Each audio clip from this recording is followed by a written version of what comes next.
Thursday press conference ahead of this weekend's Chinese Grand Prix. Joining us for part one, we have Sebastian Vettel, Max Verstappen and Nico Hülkenberg. Sebastian, if we can start with you. Many congratulations on that win a couple of weeks ago in Melbourne. You're now leading the World Championship for the first time since 2013.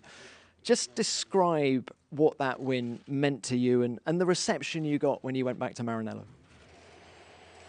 Well, I think for the entire team, I think it was a great weekend, including myself, obviously. I think, with a new generation of cars, generally first race of the season, new car, always a lot of work that goes into the whole project, and it's the best way to obviously kick off the season. So I think the day was very special. The fans in Melbourne, the reception there was incredible, and I think also for everyone, back in Italy, in Maranello, obviously it was great to, get a little bit of a reward after such a long winter, a lot of hard work, as I said, that went into the new car. So when I came back to the factory, people were generally very happy and motivated to push even harder, which obviously is what we need. It's just the first race, so it doesn't mean much, but for sure it's, as I said, the best way to start off. And for you personally, after what was a very difficult 2016, how much of a relief is it to have a competitive car underneath you? Well, it wasn't that bad last year. I mean, it was not the best year we had, but still, I think we had a decent amount of podiums. We had a lot of races where things were maybe not going our way, but that's how it goes sometimes. But maybe my memory is wrong, but I remember it maybe better than what people make out of it now. But for sure, it wasn't the season that we wanted to have. So after one race, it's easy to say that this year is better than last year, but it's only one race. So as I said, it's only the start of the season. But for sure, a lot of things that have changed since last year. The team has evolved. I think we generally are in a much better position. People are more comfortable. Throughout the whole team. I think the work that is going in is a lot more targeted, and overall, I think we're more confident with the way we work now. Hopefully, we can keep up that trend to show it also on the track. Well, can you keep up that trend this weekend? It's a very different racetrack here in Shanghai compared to Melbourne. It's completely different, it's true. Then the weather, I think, is completely different, just looking outside now. So, I think it's always a Grand Prix full of surprises, Chinese Grand Prix. Since the day I can remember, I think in 2007 I had my first race here, and I started, 17th or 18th in the Toro Rosso and finished 4th. We had the rain helping us at that time, so you never know what happens around here. It's a demanding track for the car, the tires in particular, but also the drivers with the conditions, so impossible to predict anything. And of course you had the rain helping you in 2009 with that win for Red Bull Racing. But thank you, Sebastian. Let's come on to Max now. Let's cast our minds back to Melbourne as well. You finished 5th. What is the mood in the camp after that result? Pretty similar, to be honest. I mean, for sure we have to improve.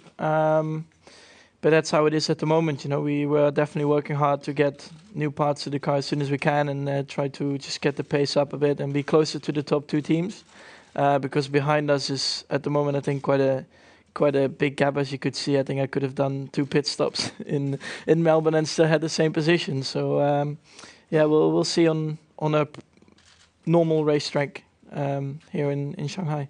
Do you expect to be closer this weekend to Ferrari and Mercedes? I don't know. We'll find out. Well, what about the gap to those 2 teams? How long do you think it's going to take you to close it? It's a bit difficult to say, really. I mean, it's quite a big gap, but I'm quite confident that we can definitely close it in the upcoming races within a second. And then we'll see when we get the bigger upgrades also from the engine side. Just talk us through the positives and the negatives of this car. What are you pleased with, and where do you think there needs to be more work? Do you have an hour? No, I think Yeah, we can just improve the general balance. I mean, I think in qualifying actually everything felt pretty good, but it's just we need more load, you know, it's a bit more grip, we need more power, and it's a bit of both, you know, you try to make an efficient car on the straights, you know, to make up for the loss of power there, but now we just have to focus on first, you know, also get the car in the right window, and then hopefully we get the right upgrades from the engine side as well. Okay, thank you, Max. Nico, if we come on to you, can you just give us your thoughts on your Melbourne weekend? You finished just outside the points. Were you pleased with how things went? Not massively happy, but I think as a first weekend, you know, it was quite okay, let's say. Good news is, you know, we're not too far from the midfield. My race was quite compromised by being stuck behind the McLaren. I think otherwise it could have been, you know, quite a bit better and further up the road. So that's the good news. I think, you know, that we're not too far. The midfield pack is quite close together there. Definitely comes down, you know, to the kind of developments that each team will bring now each weekend. But I think we have a solid base that we can work pretty well with, and hopefully score a couple of points in the next few Grand Prix. You're racing for a works team for the first time in Formula One. What are the biggest differences you've noticed between Renault and your previous team, Force India? You know, it's just a much bigger operation. You know, more people back at base. It's just much bigger, more people involved. It feels, you know, like more power. But yeah, like a manufacturer team, obviously you have a lot more expectations as well, and you know, at some point you have to deliver. But fair enough. I think we're, you know, everybody in the team feels, you know, very keen and up for that challenge. I'm just looking forward to the next couple of months and make that work. You're the senior driver in the team. What is your role outside of the car? Are you expected to have an influence over the general direction of staff movements, things like that? I don't think staff movements so much. I mean, if they ask my opinion, I'm happy to give my opinion. But, you know, I think the two drivers, you know, are the guys that drive the cars and that need to, you know, explain and identify the problems and the issues with the car and give directions to the engineers and the people back in the factory to develop as efficient and as fast as possible. I think that's where the role comes down to, and yeah, obviously perform on the track. Before we open it up to the floor, just one question to all three of you, but let's start with Sebastian. A lot was made about the physicality of these new generation cars. How did you find the opening race in Melbourne, physically? Tougher than last year.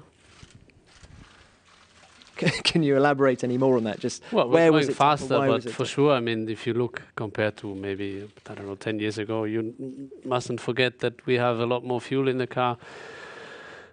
We have, you know, we are on the tires for longer, providing they last.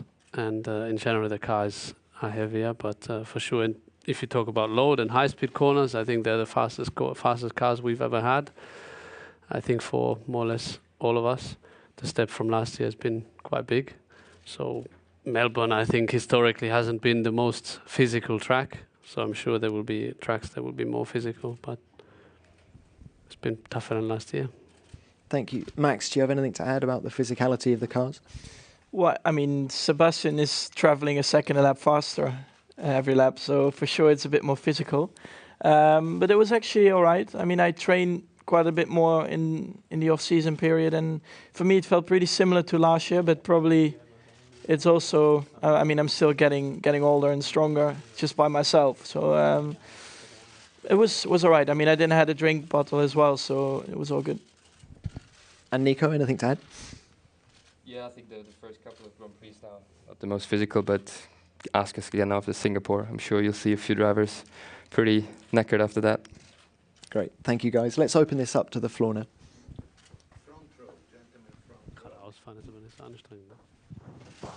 Fred Ferrel, l'équipe. Question to all three drivers. Do you remember the first points you scored in Formula One, and was it important for your career? Sebastian, let's start with you. Yeah, I remember. I was physically pretty knackered. I was completely destroyed after the race. So I remember the first race I did in United States, which obviously came by surprise with Robert Kubica's accident the week before, and then the fact that he couldn't drive. But yeah, for me it was obviously the step into Formula One because with that one race I was able to show what was necessary to get another chance in Toro Rosso for the remainder of the year. So it was very crucial. And Max? First race or first point? First points, I think was the question. First points? Yeah, it's not that long ago, is it? So, yeah, was alright. I think it was quite a good race. And Max, just remind everyone at home, where was it? Where? Malaysia it was, 2015. There were quite a lot of issues at the end of the race, I remember, with all the parts, but we managed to bring it home. So yeah, of course, happy to finish in the points. And it was just a good race, so it probably was good for the future as well. And Nico? Yeah, I think it was also Malaysia for me, second Grand Prix, second or third, I think, in 2010. Yeah, it's just nice, it's just something you want to tick quickly, get off your chest, and you've done it. It's also, points are always good for your team. Thank you. Next question. Hi, Max. You did a stunning wet race last year in Brazil. Considering the weather, it's likely going to be raining on Sunday. So do you think you'll be able to do that again? Thank you. If you can tell us, please, for who you're writing and your name. My name's Karen with Top Driver. Thank you. To be honest, I don't know. I think last year our package also in the dry was a bit better, bit more competitive. So, you need also the grip from the car in the wet, to do a good job. So we'll find out. I mean, it's always nice to drive in the wet. Thank you. Next question. Looney from motorsport.com. Question to Nico. It's highly possible to rain on Sunday. So do you think it is a chance for you to gain a better position? Thank you. Yeah, it can be, but it can also, go against yourself. You always have to obviously stay on the track first. It can be quite tricky, and some rivers here in the wet, so you got to be cautious. But yeah, generally I'm a fan of wet running. Offers more opportunity. You can make a bigger difference as a driver, and it's more fun, more challenging. So wouldn't mind it. The other side, lady, third row. Thank you. Hello, Kate Walker, New York Times. Earlier this year, Jacques Villeneuve said that F1 had lost its way when it first started talking to fans and asking them what they wanted. But we've seen with Liberty, the new owners are very keen on fan engagement. We've seen an increase in the number of fan surveys. To what extent do you think F1 needs to listen to the fans? Kate, is that to all three? All three? Sebastian, could you start?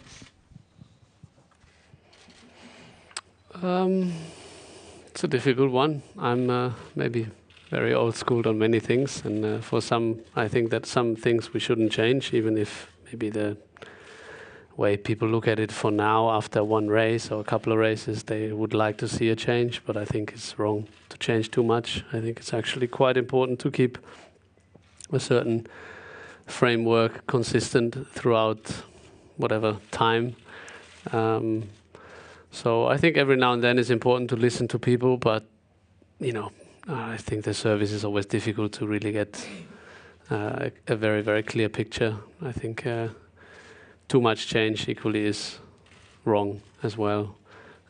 Just to give an example, when there was talk about the racing format, I think it would be quite bad to get rid of one race, one Grand Prix, because I think it would take away the highlight of the weekend by putting two races, for example, or make the race shorter because you say it's too boring and lasts too long. I think, that's the Grand Prix. That's how it has always been. It's been even longer in the past, if you look a long way back. And it should remain a challenge by making it shorter, more exciting, whatsoever. I think it's not a Grand Prix anymore. So, yeah, to give you an answer, I'm a bit skeptical to just change for the sake of change.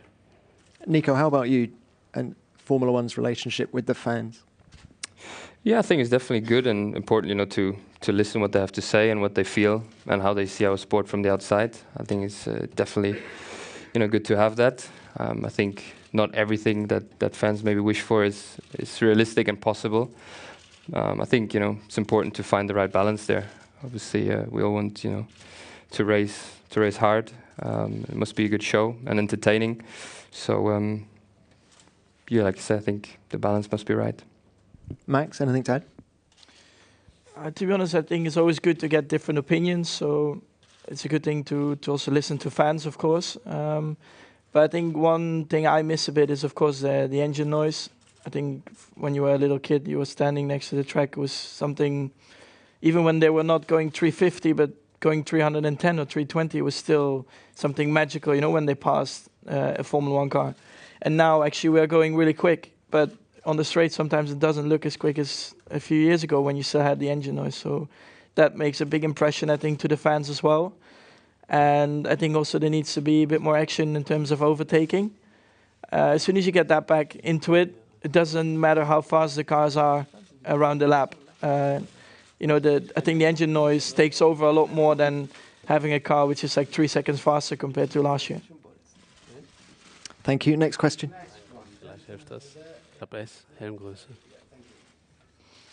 Jens Nagler, Bild. Question to Sebastian. Can you tell us something about the special relationship between a Formula 1 driver and his car? Is there a special relationship, or is it just human and machine? Well, I name my car, but it's not like I stroke her, in the morning when I come in and do the same again in the evening. So I think it's just a bit of fun to give it a bit more relation than just calling it the car. So, but for sure, you need to trust, the car the moment you step in, for many reasons, not just to go fast. But yeah, it's not like I call the factory and ask how's the car doing, So I'm also happy to share it with other men. So I'm not taking it that serious. And Sebastian, just remind us, what is the name of this year's car and why have you called her what you've called her? Well, the name is Gina. We sit down, we have a nice dinner. It's more actually about the dinner than the name. But then we just decide for a name, which is quite a lot of fun. So Gina was the outcome this year. Okay, next question. Jiahui Huang from GRT Sports. Seb, we all know you have tested most laps in last year's Pirelli tire test, and last race, your tire management is so brilliant. So is that experience gives you better understanding for the tires, or give you more advantages compared to other drivers? I'm not sure.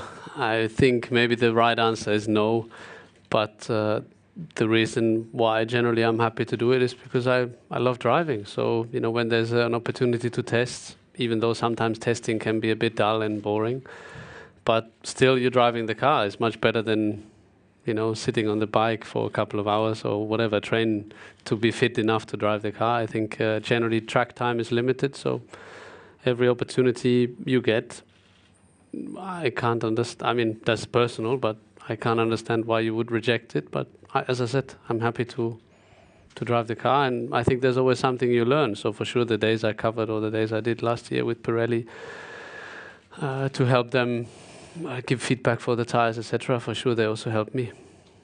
Nico, your team and you didn't do any 2017 tyre testing last year with Pirelli. Do you feel at a disadvantage compared to Mercedes, Ferrari and Red Bull who did?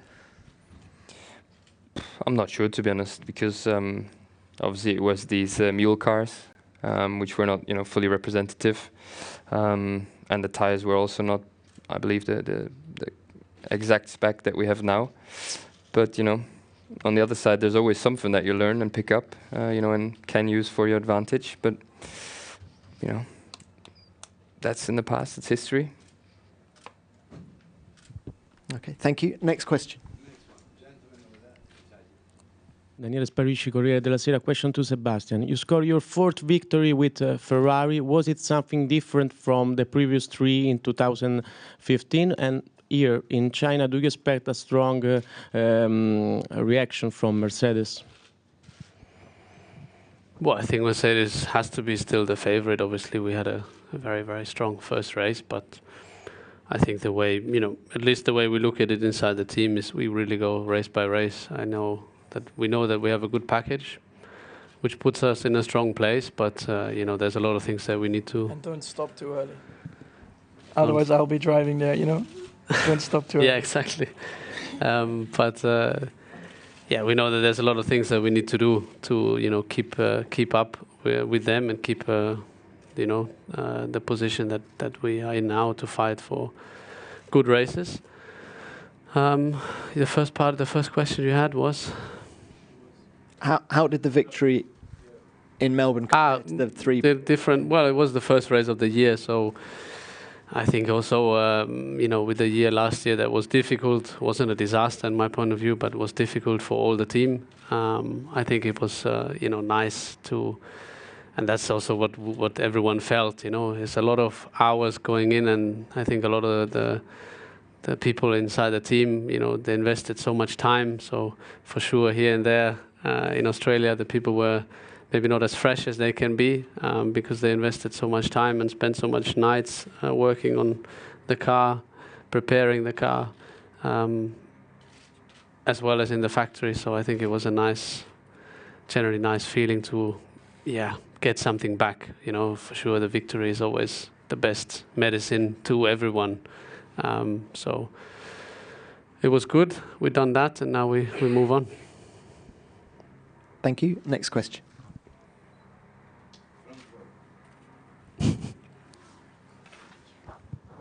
Question for Max, Arjan Schouten, AD Sportwereld. About Melbourne, you mentioned the lack of overtaking. Was that a good indicator, or will this be a whole new story here in Shanghai? I think in general in Melbourne it's always a bit hard to overtake. It's just the track, the nature of it. So I think last year actually in China was quite a lot of action. So I expect that it's a bit better to overtake here. I think it won't be the same like last year, just because the cars are going faster through the corners and we have less tire degradation. So it will be a bit more difficult, but I wouldn't say it will be like Melbourne. Thank you. 100 Kilo. Next question. Any more?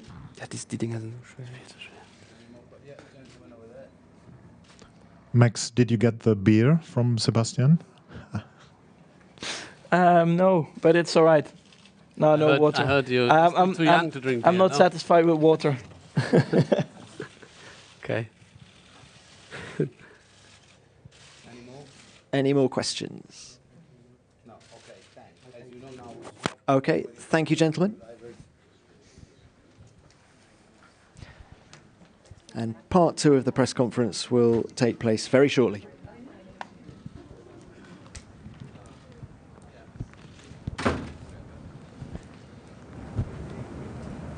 I understand. Y así que, ¿qué tal vamos? Muchas ganas.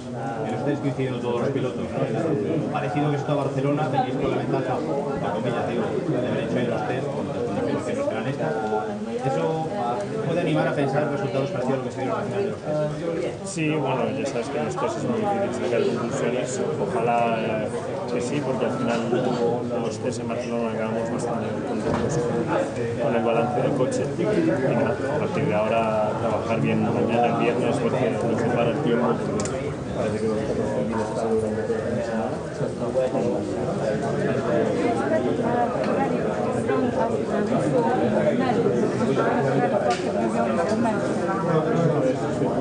Nuevo, doble hay curvas curvas para 90 grados,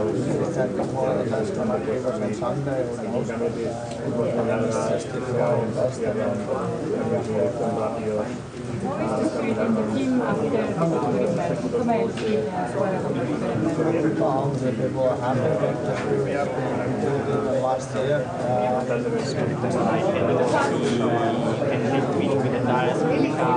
when we invested out and make better races, really fantastic results. We try.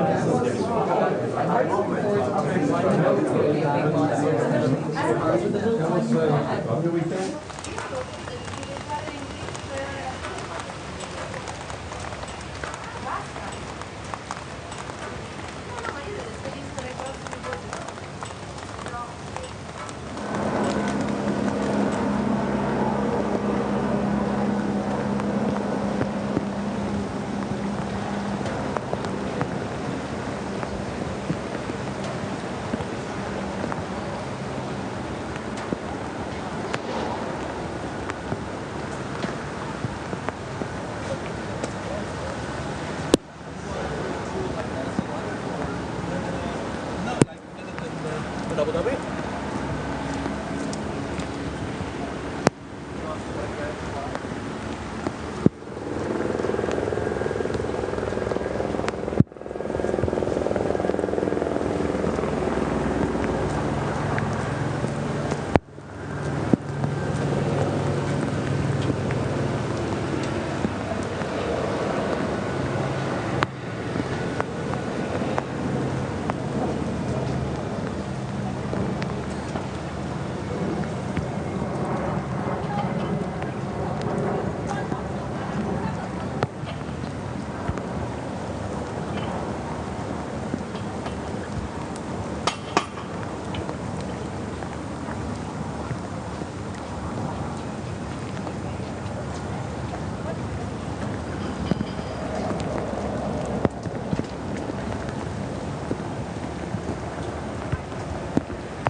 But we had the car or?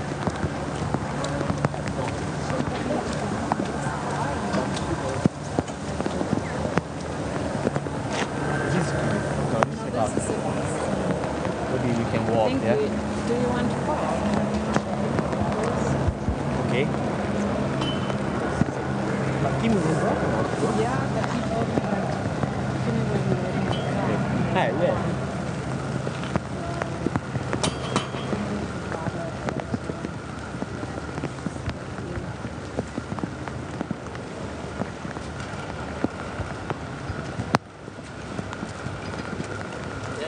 Aber wir müssen da runter. Nee, sie ist auch gar nicht hier. Da? Ja. Gute. Ja, und dann? Fahrer mit Buggy, use the buggy. Und dann? Und dann müsst ihr... He's gone. Kimmy's gone.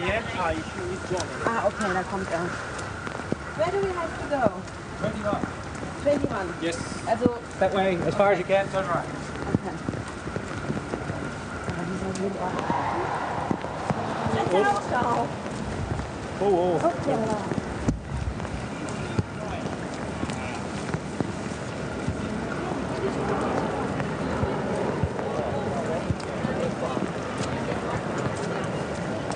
It's wet.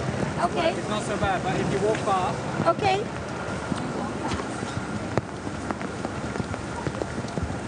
Vedi, in Valente, cosa passati? Sì, sicuro. Viene anche la mamma. Viene anche la mamma e le mie due sorelle con i suoi due fidanzati.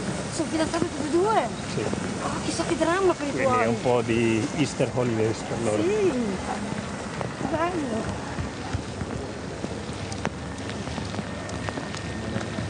Ah, bello, bello.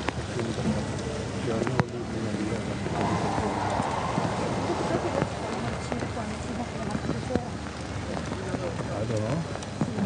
Ma puoi visitare Shanghai, no? Ormai sono venuta qua 16 volte. Va. 16. No, 16 no, ma 15. È lo stesso.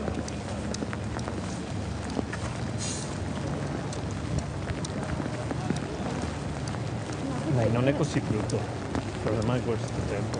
Sì. Ma io in Cina ho preso anche il mio bagno. Per mangiare. Il tuo? Sì. C'è la cicatrice. Ah, perché? Ho preso una malattia in Cina, ho un sacco di mangiare. Ah, che ti ho preso gli anni.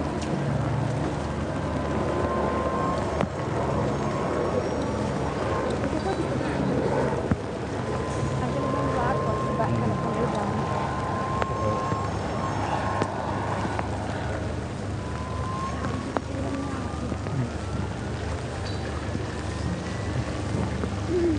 Bien, bueno.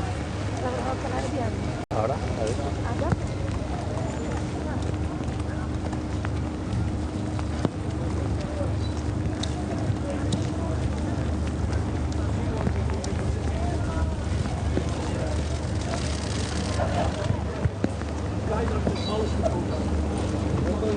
Ja, goed over de kop. En gewoon 8 keer op zo. Ik kom niet aan de land in Spa. Dan wil ik mijn arm niet. Het is niet mijn kneus. Oh, lekker man. Kai lacht zich helemaal kapot aan haar. Ja, ik kwam dus weer aan mol.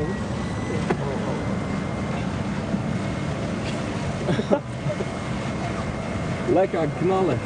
Ik dacht even vol gas te springen. Nou, dat heb ik niet meer gedaan. Oh, een team is snel op ja, ik ging vol gas en ik dacht, dat haal ik wel. Hoeveel pk heb dit ding? 280 of zo, 300.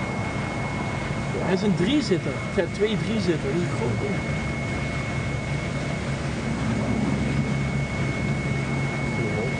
Ja. So this is like the pen now? The pen thing? Yeah. So far away. So It's the only undercover place in the entire circuit, yeah. We tried everywhere. This is the only place. Oh no, we bring it with tents. We could have lent you one, you know? You should just ask for help sometime. So where are we going now? Yeah, no, I So we go that way? Alright. Yeah.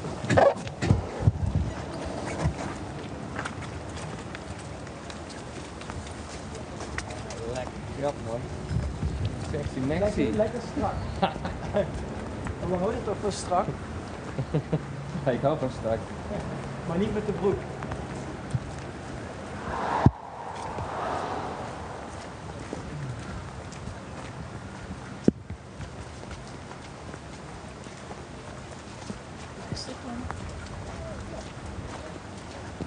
So it's the next one. Right there? No, next one on the right. Look around the corner. We could definitely do it there.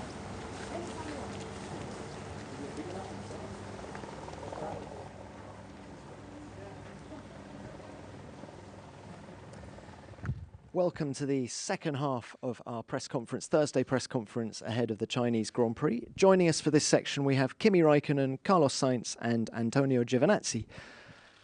Kimi, let's start with you. You finished fourth in Melbourne, despite a few handling problems during the race. How confident are you of challenging at the front this weekend?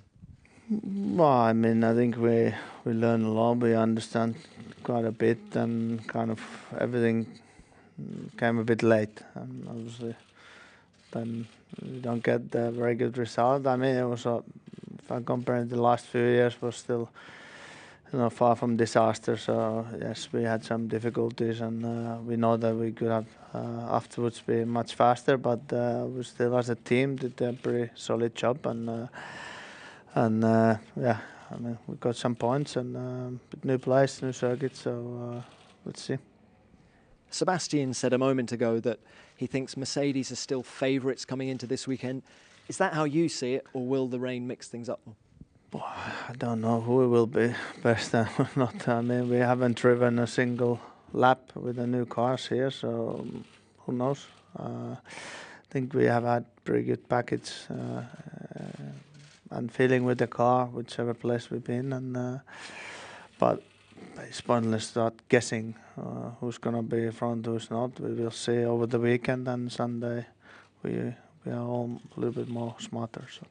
You haven't driven the new cars here, but you have driven yours in the wet when the track was artificially watered in the Barcelona test. How was it then?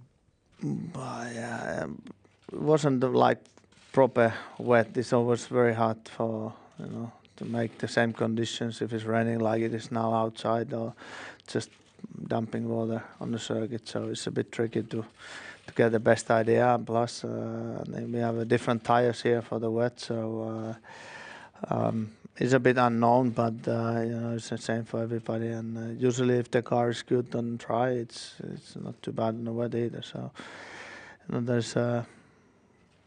We'll have to wait and see, but I think any condition we should be pretty okay. So.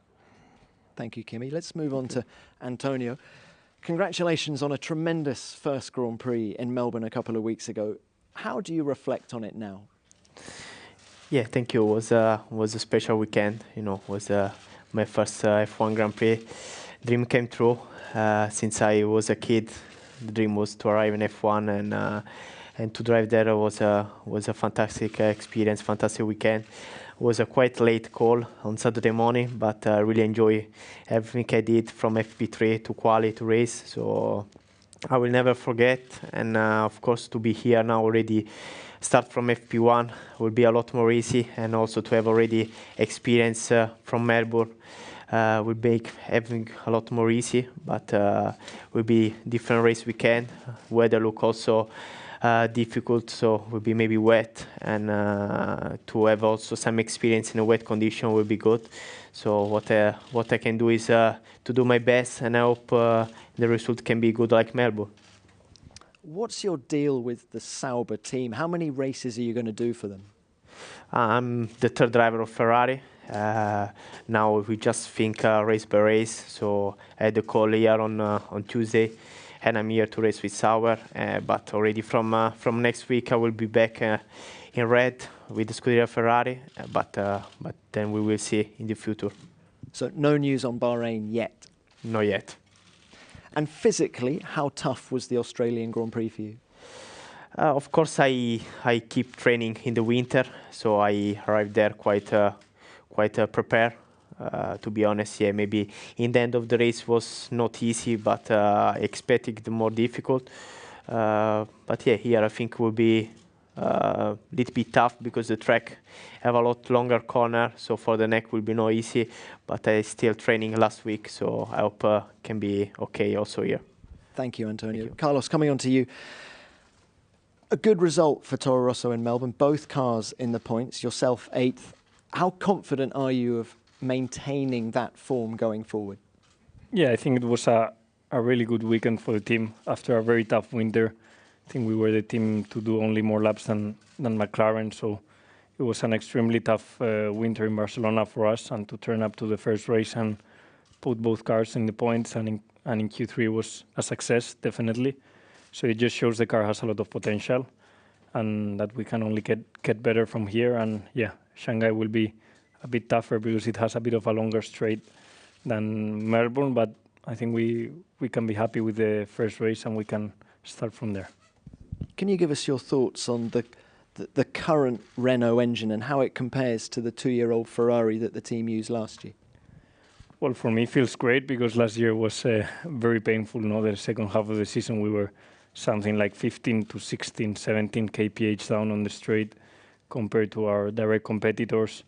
Suddenly, to start the first race and see yourself just 7 to 8 kph back, even 6, 5 in some cases was really good news and something grateful to experience. But definitely we are, as you see, still a bit one step behind the leaders in that regard or the best engines in that regard. So I have the trust that Renault are working hard on that upgrade package coming to Canada, and that can give us the extra 3 or 4 or 5 kph that can put us back in a normal, in a standard top speed deficit.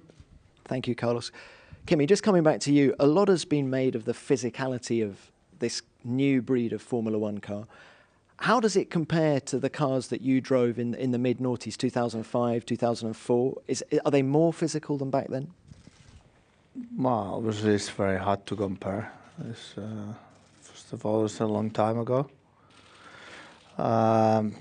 And it depends a lot on the different circuits, conditions and everything, and how the tires will last on the race. If they obviously last better, you can push more on.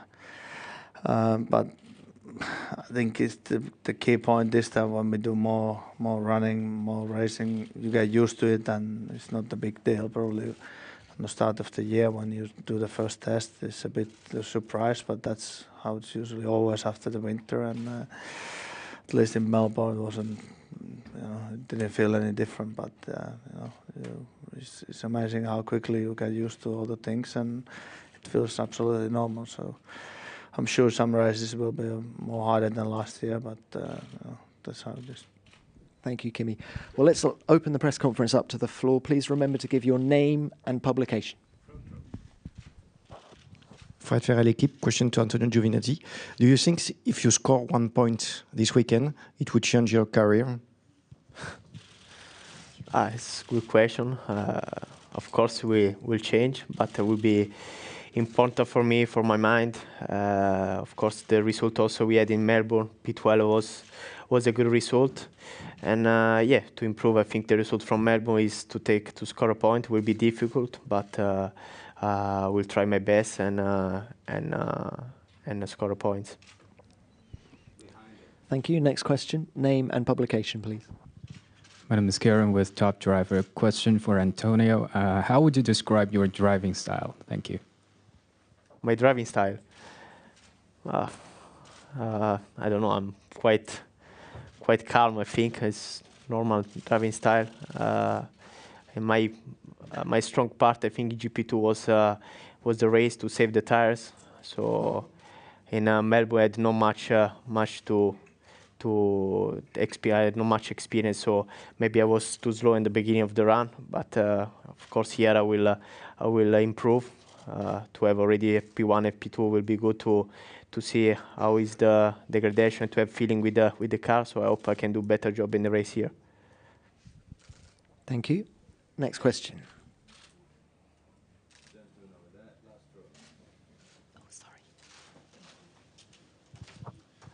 Michael Laminato, Class Act Media. Question to all three. There's a lot been made about the difficulty of overtaking this season. There was only maybe a handful of passing manoeuvres in Australia. Do you think the new regulations will make attempting an overtake maybe a bit more of a braver thing? Do you have to put more on the line now to pass a car? And will that contribute to the spectacle of racing? Kimi, could you start, please? I think every circuit is different. Obviously, Melbourne has always been difficult to overtake, and of course, when you have maybe the fastest car and the slowest car, you get around it very easily. But I think in China here, usually overtaking is a lot easier. So I think we have to wait and see how it is in here, and then see if it's more harder or less easier than we expected. But I think when there's two fast cars against each other, it doesn't matter if it's last year or this year. It's always going to be hard to get past. And the other factor is that there's a less tire drop-off. So obviously, after the pit stops, there is a much smaller difference between the speed on the cars because of that. So all those things in the end makes a difference. Carlos, anything to add? Yeah, I think it's definitely a bit more difficult compared to last year, but it's a price I think it's worth paying for. Having these cars a lot faster and the tires that is allowing you to push a lot more. At least me or myself, I'm enjoying a lot more on the race. But also if you would put one-stop races last year, I don't think you would have seen many overtaking. So I think it's more dependent on pit stops than on the cars of this year. Antonio, how much harder is it to overtake in Formula One compared to GP2? To be honest, it's quite different. GP2 we have all similar car, only one strategy, only one pit stop. So I think GP2 was a good category to overtake. But to be honest, I think here in Shanghai with the longer straight will be easy than Melbourne. But to be honest, I had not much experience compared last year. So what they say is not much to take apart. So GP2 was good. One, I have not much experience, so maybe after this race I can tell you better. Thank you. Next question. Veli Miljukic, Autofocus. I have a question for Kimi. When we look at the race today, how much do you spend your concentration on taking care about tires, about fuel consumption, and about pure racing? Well, obviously it depends a lot in the condition-wise and the circuit that we go in. Some circuits you have to do some fuel saving, some not at all, and that obviously plays a big part of on those races. And it's the same with the tires. Some circuits are much better better for tires that they don't degrade so much, and you can't really say that every place is the same. Each place is a special place and it's different than previous race or the next race. So some days you can go full out for a whole race, and some you have to take care of a lot of things, or maybe if you have an issue, then obviously that creates even another story. So to really go full out is not awful lot during the year. Like if you take the whole race, it's not often, but obviously it's a nice feeling for all of us. I think when we can really go full speed all the time and not really worry about tires or fuel or the guys, and just try to race against it. So. You have to take care about fuel consumption? Sometimes it depends on the circuit, obviously. I think it's same for all the cars. Just between the engines and cars, there's some small differences, but I'm sure the places that we have to fuel save, the others will also. So, it's the same. Thank you. Next question. Andreas Haupt, Automotor and Sport. A question to Antonio. Did you set yourself any specific goals, targets for this weekend? For example, beating Marcus, or is it just about relaxing for you? Just like you say, maybe be relaxing. After enjoy, yeah, of course, and make more experience. After one race, it's not enough to set a target, so I need to just drive and take experience and do my best, and then we'll see the result on Sunday. Thank you. Next question. Mark Surer, Sky Germany. A question for Kimi. In Barcelona, you seem to do easy the fastest time. It didn't work out in Melbourne in the race. Are the cars more difficult to set up, this year's cars? No, in the race I did fastest time. I was only one lap and a bit late, but no, I don't think it's any more difficult to set up this year than any year. But I don't also think that it's never going to be easy to find the best setup. Yes, sometimes you might end up when you go in a new circuit that it's just happened to be right, and you just fine tune it always a little bit, but. For many different small reasons, we never really got it right, and it just makes a big difference, at least in circuits like Melbourne, with the corners that they are. That if it's not right, you're gonna give awful lot lap time in a few places, and that was really the end story of it. But obviously, in the beginning of the year, you have a little bit more unknown stories from testing. Still, you never have time to do all kind of things, and plus you do testing in one place, so you kind of end up being in a similar area with the car, all testing long. So going in a new place is, we have to be more smart, and obviously we have much more experience now, and I think it should be fine now. So. Thank you. Next question. Thank you. Last one over there. Sorry, just one more. Michael Lamonato from Class Act. A question to Antonio. It's rare for a reserve driver to get a racing opportunity. How are you approaching this race compared to last race, in the sense that are you treating it like you're like a CV for a race drive next weekend, or is it next year, or is it really just about you filling in the race seat and getting the job done for Sauber? Yeah, I'm like I said before, I'm the third driver of Ferrari, and now I'm back here in China. I will, of course, I have more time to prepare the race already from FP1 compared to Melbourne, and yeah, I just need to take experience, do a lot of laps, and of course about next year or this year is still too early to speak. Now I'm really blessed to stay here, to drive here, so I need to say thanks to Scuderia Ferrari and Sauber F1 for this opportunity, and I need just drive and make experience. Thank you, gentlemen. A full transcript of this press conference will be available shortly at fia.com.